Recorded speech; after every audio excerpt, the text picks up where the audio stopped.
The MCU is one of the most dominant and powerful franchises of all time, but is everything as smooth and shiny as it seems? Or if you dive below the surface, you start to see the cracks. Let's be like Captain America and crash right into the MCU iceberg to see what we find.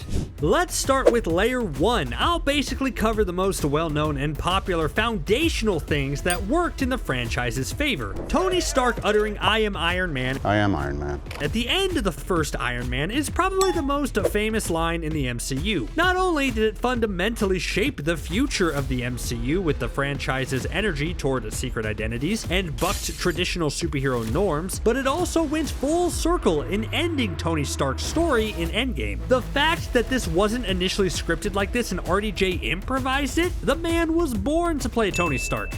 Speaking of being born to play the role, the MCU should be applauded for its impeccable casting of characters early on. And what's really surprising is that other actors were either close or in contention for parts, but it fell through for one reason or another. The studio wanted Tom Cruise as Iron Man, John Krasinski was close to getting Captain America, Emily Blunt was cast as Black Widow before she had to drop out for Gulliver's Travels, and Jason Momoa turned down the role of Drax.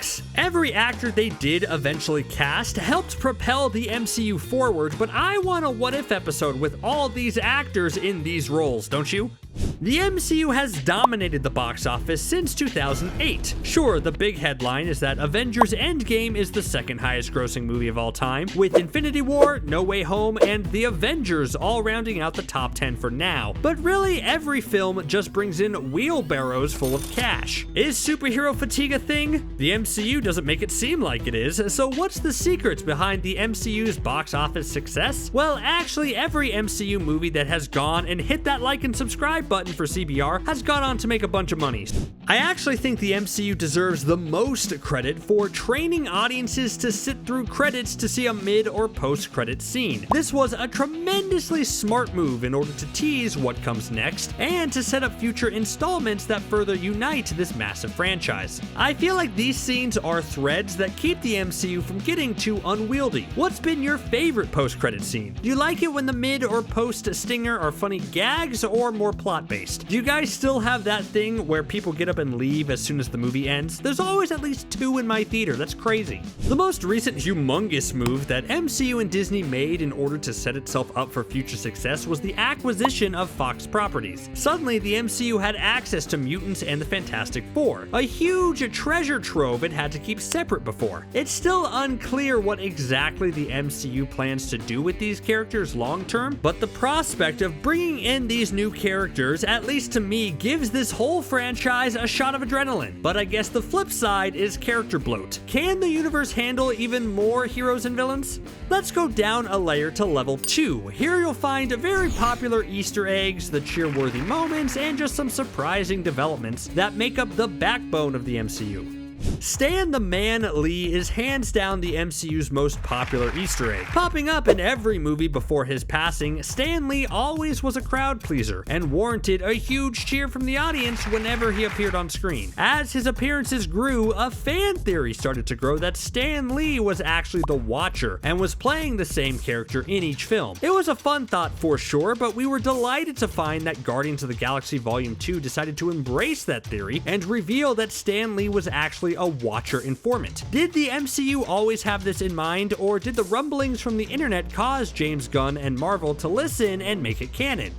The Hulk has one of the most complicated character rights issues in the MCU, and longtime listeners of this channel know that is probably my biggest gripe with this franchise. Having the rights tied up at Universal has stopped us from getting a proper Mark Ruffalo Hulk movie, since he can only be a side character in the films. This has led to a character trajectory that at times is downright confusing and minimized to service the main characters, which is a real bummer. Can it be fixed now? She-Hulk set up a brand new arc for Bruce Banner that seems like he'll be a big focal point for the franchise going forward. Will he get his own movie? And if the rights are so complicated, will there be a loophole by having Disney Plus create a one-off special for the Hulk like Werewolf by Night? Hopefully. The Infinity Gauntlet was first seen in Thor, and it got fans buzzing. When Thanos was revealed as the main baddie, and we knew he was on his quest for the Infinity Gauntlet, the MCU had to backtrack and retcon their story to say that the Infinity Gauntlet in Odin's vault was actually a fake. This represents the MCU in its early phase, still trying to figure out their long-term plans when it comes to Easter eggs and future teases. Endgame basically made my face melt, but I think you and I can both agree that one of the most hyped moments came when Cap summoned Mjolnir and used it to beat the ever-loving snot out of Thanos. It settled the debate about worthiness once and for all, but it sparked an even bigger discussion over whether Steve was faking in Age of Ultron or not in order to protect Thor's feelings. A popular fan theory is that if he wasn't faking and really couldn't lift it in Age of Ultron, the one thing holding him back was him harboring the secret about Bucky and Tony's parents. Or, you know, Steve was just a nice dude who wanted to spare Thor's feelings the whole time. Either way.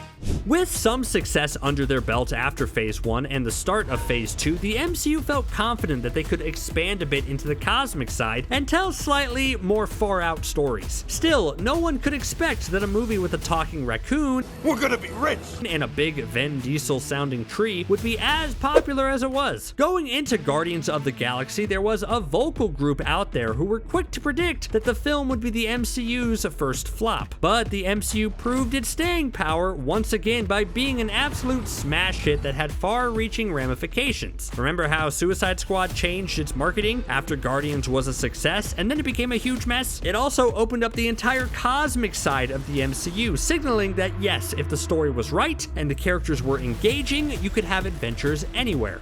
Let's submerge once more and check out Layer 3. Oh, it's getting cold down here. This layer deals with the universe expanding in different ways, deleted scenes that would have changed everything, and surprising original script concepts, among others. The MCU expanded into darker territory with the Defenders and attempted the same type of bold cinematic universe over on Netflix that would run parallel to the movies. Same basic concept. Individual seasons of TV shows leading to an epic team-up miniseries. Great idea in theory. And though it brought us some amazing moments along with some irreplaceable actors, most notably anything in Daredevil, it did represent the fractured relationship between Marvel film and TV divisions. It started to highlight how increasingly difficult the "it's all connected" mantra would be the longer this franchise continued. Disney Plus MCU shows have changed everything. Phase 4 ushered in a new era of the franchise with 7 new canon MCU shows that was advertised as tying in closely with the film. 8 shows if you count What If, maybe 9 if you count that Groot one. Anyways, but just with the main important timeline shows, we got 7 of them in 2 years, and all of them had their pros and cons. Some really were necessary to understanding the future of the MCU, like Loki or even WandaVision, while others felt like they existed outside the realm of reality. You're telling me 2 giant Egyptian gods start fighting in Moon Knight and not one Avenger decides to show up? Super sus. There are a ton of deleted scenes that would have changed everything in the MCU. In the first Iron Man, when Nick Fury originally spoke to Tony, the first version filmed was Fury talking about mutants and radioactive bug bites. This was cut due to character rights, but it shows how much Feige wanted Spider-Man and the mutants to play around with early on. Man, if Spidey and the mutants were involved in the MCU at the very beginning, would things be majorly different? Would the franchise be more successful, less successful, or the same amount of successful? Phase 4 also represented the dark side of obsessive fandom. We've become so fixated about the tiny details in this franchise that having a show that airs week to week just sent us into a weird obsessive fury. With clues that Mephisto was going to show up in WandaVision, fans were convinced he'd be the main bad guy at the end of the show. When he didn't show up there, well, maybe he'd show up in Loki. When he didn't show up there, maybe No Way Home, since Doctor Strange was acting out of character and Mephisto had ties to this comic story. When he didn't show up there, maybe Multiverse of Madness, and so on and so forth. Hey, maybe he'll show up in Agatha's show. I don't know at this point. One of the biggest original concepts that was cut from Age of Ultron was the inclusion of Captain Marvel. She was set to appear in the final scene, but it was ultimately cut. But the interesting thing is that this was so far along to the point where a stand-in actress was hired in the original scene. This deleted scene can be found online and in bonus features and offers an interesting idea of a radically different MCU with Captain Marvel introduced earlier. The jump down to layer 4 starts to showcase how the MCU isn't infallible. It can make mistakes, cut things that shouldn't have been cut, and still offer some nifty surprises. Let's discuss more of those. Easter eggs are big in the MCU, but there's still one that no one has seemingly found yet. James Gunn has long touted that there's one final, super deep cut Easter egg in the Guardians of the Galaxy that, to his knowledge, has not been found by anyone. Many have tried, ranging from the coordinates deciphering to a secret message to the most recent one of Ego appearing briefly in the first Guardians movie, but all have been debunked. Is there truly an Easter egg in there, or is James Gunn messing with us? How funny would it be if there's like one comic super fan out there who isn't on the internet and caught the Easter egg right away and has no one to tell? The shocking announcement that Spider-Man was leaving the MCU after negotiations between Marvel and Sony fell apart was a major blow for fans of the character. It was especially ironic because the announcement came almost right after Far From Home, which ended with the MCU's best cliffhanger of all time. This was a weird chunk of time where the blame was thrown all around. First, we yelled at Sony for being so selfish since they couldn't produce a big hit, so they should want to share the character. Then we yelled at Marvel for being so greedy and not wanting to share anything with Sony. But thankfully it all worked out, and we avoided a very weird alternate future where Tom Holland just jumped over to the Sonyverse to hang out with Dr. Michael Morbius. Before the MCU decided to get serious with their small screen programming, there was a mixture of television shows on different networks that really stretched the idea of what was actually canon or not. Agents of S.H.I.E.L.D. was the first one, and while that tried to be canon for a bit, it got much better when it cut ties to the main timeline, and then got really confusing with its idea of canon. There was also the Inhumans failure, and a bunch of shows you may or may not have heard of, like Cloak and Dagger, The Runaways, Hailstrom, plus canceled before they aired shows like Most Wanted and New Warriors. Wild.